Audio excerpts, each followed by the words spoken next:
오늘은 당뇨병에 정말 좋다는 팥에 대해 알아보려고 합니다. 여러분은 팥하면 어떤 게 먼저 떠오르시나요? 단순히 팥빙수, 팥죽 같은 음식들 말고도 팥을 이용해 먹는 식품은 우리 건강에 많은 도움을 줍니다. 특히 당뇨병 환자들에게는 더욱 그렇죠. 이번 영상을 통해서 여러분은 팥이 왜 당뇨병에 좋은지, 그리고 어떻게 먹어야 더 효과적인지에 대해 알 수 있을 겁니다. 또한 당뇨병 환자들이 팥을 먹을 때 주의할 점도 함께 살펴보겠습니다. 오늘 영상의 내용을 끝까지 잘 시청하시면 팥이 당뇨병에 얼마나 좋은지, 그리고 어떻게 먹는 게 가장 현명한 방법인지 깨달으실 수 있을 겁니다. 안녕하세요, 여러분. KK 건강입니다. 자, 그럼 먼저 팥이 왜 당뇨병에 좋은지부터 살펴보겠습니다. 팥에는 당뇨병 관리에 도움이 되는 여러 영양소가 풍부하게 들어 있습니다. 우선 식이섬유가 아주 풍부합니다. 특히 수용성 식이섬유인데요. 이 성분은 위에서 포도당 흡수를 지연시켜 혈당 상승을 완만하게 해줍니다. 뿐만 아니라 장내 유익균의 먹이가 돼 장 건강까지 돌봐준다고 하니 일석이조겠죠. 그런데 팥의 진짜 비밀병기는 바로 사포닌, 폴리페놀, 플라보노이드와 같은 생리활성 물질들입니다. 이 물질들이 우리 몸의 인슐린 저항성을 개선시켜 준다는 사실은 정말 놀라운데요. 인슐린은 혈당을 조절하는 호르몬인데 이 호르몬이 제 기능을 못하면 계속 높은 혈당 상태가 유지되게 됩니다. 하지만 팥의 생리활성 물질들이 이런 문제를 해결하는 데 도움을 줍니다. 실제로 당뇨 환자들을 대상으로 한 연구에서도 팥 추출물을 복용한 그룹이 그렇지 않은 그룹에 비해 인슐린 감수성이 유의미하게 향상되었다는 결과가 나왔습니다. 또한 이런 물질들은 인슐린을 만들어내는 췌장 베타세포를 보호하고 인슐린 분비도 촉진하는 것으로 나타났습니다. 이런 것들이 팥 역시도 당뇨 예방과 관리에 좋은 식품이라는 것을 보여주고 있습니다. 또 한 가지 주목할 점은 팥에 들어있는 단백질 중 알파 아밀레이스 효소를 억제하는 물질이 있다는 것입니다. 알파 아밀레이스는 탄수화물을 포도당으로 분해하는 효소인데요. 이 효소가 지나치게 활성화되면 식후 혈당이 급격히 올라갈 수 있습니다. 그런데 팥이 이 효소의 활동을 억제해 혈당 관리에 도움을 준다는 겁니다. 믿기지 않는 놀라운 점은 팥의 알파 아밀레이스 억제 효과가 당뇨병 치료제인 아카보스와 비슷한 수준이라는 연구 결과가 있다는 것입니다. 여러분, 팥에 항산화 물질이 아주 풍부하다는 사실 알고 계신가요? 무려 29종이나 되는 항산화 성분이 팥에 들어있다고 합니다. 폴리페놀, 안토시아닌 등이 대표적인데요. 이런 성분들이 활성산소로부터 우리 세포를 지키고 염증을 가라앉히는 역할을 합니다. 당뇨가 있으면 산화 스트레스가 높아져서 혈관이나 신경손상 위험도 커지게 되는데 팥이 이런 합병증을 예방하는 데에도 도움이 된다는 거죠. 한 연구에 따르면 당뇨병 환자들이 팥을 꾸준히 섭취했더니 혈관 내피세포 기능이 개선되고 혈압이 낮아졌다고 합니다. 항산화 물질이 곧 건강 지킴이라고 할 수 있습니다. 마지막으로 팥의 혈당 지수와 혈당 부하 지수에 대해 꼭 언급하고 싶습니다. 농촌진흥청과 경희대학교가 함께 발간한 자료에 따르면요. 삶은 팥은 혈당 지수가 26.5로 아주 낮은 편에 속합니다. 혈당 부하 지수도 마찬가지인데요.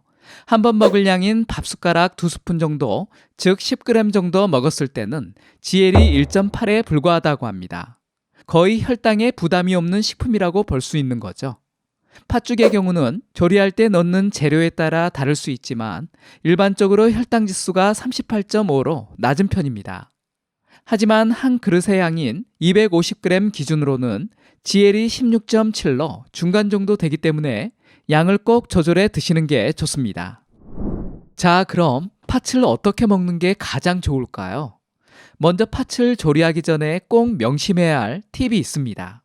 바로 물에 충분히 불려두는 건데요. 왜냐하면 팥에는 영양소 흡수를 방해하는 항영양소가 있기 때문입니다. 하지만 물에 팥을 담가두면 이런 항영양소 성분을 상쇄시킬 수 있습니다. 식물학자들의 연구 결과로도 입증이 된 사실이라고 하니 요리 전에 팥 불리기 꼭 해주세요. 그 다음으로는 팥을 삶아서 먹는 게 좋습니다. 팥을 푹 삶으면 소화도 잘 되고 영양소도 풍부하게 섭취할 수 있거든요. 특히 껍질째 삶은 팥은 식이섬유가 더 풍부해서 혈당 조절에 큰 도움이 됩니다. 그리고 조리할 때 설탕 같은 첨가물은 넣지 마시고 팥 자체의 맛을 즐기는 게 좋습니다. 팥죽도 많이 즐겨 드시는데 죽 끓일 때 쌀 양을 최소한으로 줄이고 팥은 듬뿍 넣는 게 포인트입니다. 쌀이 많으면 GI가 높아져서 혈당이 급상승할 수 있거든요. 대신 팥은 다른 식품들과 함께 먹으면 더 시너지 효과가 있습니다. 현미, 보리, 귀리 등 통곡물과 함께 드시면 식이섬유는 높이고 GI를 낮추는 데 효과적입니다. 한 가지 더, 팥을 삶고 난 뒤에 남은 물, 즉 팥 삶은 물을 버리지 않는 것이 좋습니다. 그 안에는 우리 몸에 좋은 성분들이 가득 녹아 있거든요. 대표적으로 사포닌과 안토시아닌 등의 항산화 물질들이 풍부하게 함유되어 있습니다. 이런 유용한 성분들은 우리 몸에 그대로 흡수시켜 건강에 도움을 줄 수 있습니다. 따라서 팥물을 버리게 되면 이런 소중한 영양분들까지 함께 버리는 것과 마찬가지랍니다. 팥과 함께 드시거나 차로 마셔보는 것도 건강에 좋은 방법이 될 수 있습니다. 자, 그런데 팥이 당뇨에 좋다고 해서 모두가 무조건 먹어도 되는 건 아닙니다.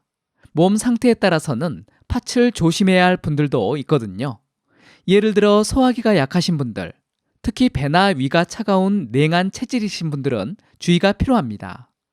이런 분들이 팥을 드시면 속이 더부룩하고 소화가 안 될 수 있습니다. 또 신장이 안 좋으신 분들도 팥 섭취를 피하는 게 좋은데요. 팥에는 칼륨이 정말 많거든요. 칼륨이 많은 과일 중 하나인 바나나의 4배나 됩니다. 건강한 신장은 칼륨을 소변으로 배출하지만 신장에 문제가 있다면 제 기능을 하지 못해서 칼륨이 몸에 쌓일 수 있습니다. 그러면 고칼륨혈증으로 인해 심장 리듬에 문제가 생기거나 근육이 마비되는 위험한 부작용이 생길 수 있습니다. 소화기가 약하신 분들을 위해 팥 조리법을 하나 알려드릴게요. 팥을 푹 삶 때 강한 불로 한번 끓인 다음 중약불로 오래 끓여주세요. 팥알이 터져 앙금이 될 정도로 익히는 건데요. 이러면 식이섬유가 부드러워져서 소화하기가 훨씬 수월해집니다. 압력 밥솥을 쓰면 더 좋습니다. 이렇게 조리를 한 후에 생강이나 계피를 넣어 드시면 당뇨뿐 아니라 소화 기능에도 도움이 됩니다. 자, 여러분, 오늘 팥에 대해 정말 많은 걸 함께 알아봤는데요. 혈당 관리부터 다이어트까지 팥의 놀라운 효과를 알게 되었습니다. 그리고 팥을 어떻게 먹어야 우리 몸에 가장 좋은지도 알게 되셨을 겁니다. 앞으로 여러분의 식단에 팥이 자주 오르내리겠죠. 팥밥, 팥죽, 삶은 팥까지 다양하게 요리해서 혈당을 덜 올리면서 맛있게 드시면 좋겠습니다. 지금까지 KK 건강이었습니다. 감사합니다. 이번 영상이 도움이 되셨다면 다른 분들에게도 공유해 주시고요. 구독하기, 좋아요 눌러주세요. 감사합니다.